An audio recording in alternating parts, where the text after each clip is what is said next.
Hello! In front of me I've got XIAOMI Redmi Note 9T. Today I'll show you how to set work and home location in Google Maps. Firstly, open Google Maps, tap a button in the right corner and go to Settings. Now edit work or home.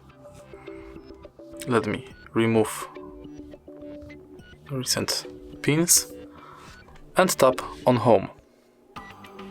You can enter home address or choose point on map.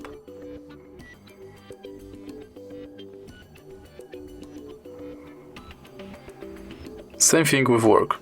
Enter work address or choose point on map.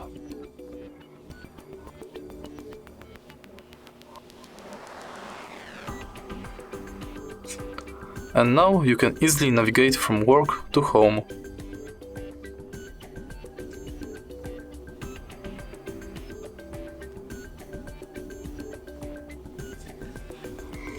If you find this video helpful, please leave like, comment and subscribe.